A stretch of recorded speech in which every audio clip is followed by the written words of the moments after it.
generally speaking, everything you do is for humanity. Why? Why are we worth it? Why do you care about the politics? Why do you care about multiplanetary species?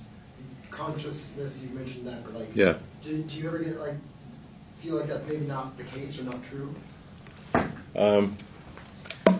Well, I mean, there's certainly at times when I have doubts about these things. I mean, I think it's a good question you ask, because it goes to, like, at a foundational level, what is my philosophy, and why does it lead to this conclusion? So the reason is that when I was a teenager, I had like an existential crisis to try to figure out what's the meaning of life. There doesn't seem to be any meaning. For me, at least, the religious texts, and I read all of them that I get my hands on, did not seem convincing. Then I started reading the philosophers.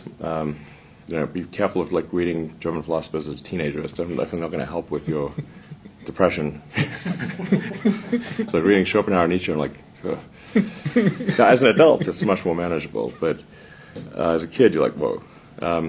So then I was like, man, I'm just like struggling to find meaning in life here. And then I read Hitchhiker's Guide to the Galaxy, and basically what Douglas Adams was saying is that we don't really know what the right questions are to ask. Like, the question is not what's the meaning of life. In the Hitchhiker's Guide to the Galaxy, and Earth, it turns out, is a big computer and its goal is to answer the question, what's the meaning of life? And Earth comes up with the answer 42.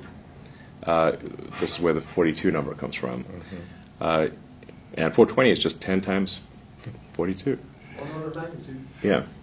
In that book, which is really sort of a book about, it's an existential philosophy book disguised as humor, they come to the conclusion that, no, the real problem is trying to formulate the question. And to really have the right question, you need a much bigger computer than Earth.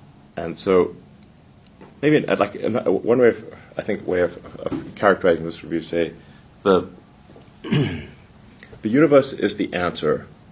What is the question? What are the questions? The more we can expand the scope and scale of consciousness, the better we can understand what questions to ask about the answer that is the universe. The more we can expand consciousness, become a multi-planet species, ultimately a multicellular species, we have a chance of figuring out what the hell's going on. And so, and this is why I think we should have more humans and more digital, both biological and digital consciousness, and why we should become a multi-planet species and a multicellular species, is so that we can understand the nature of the universe. And then, in order for that to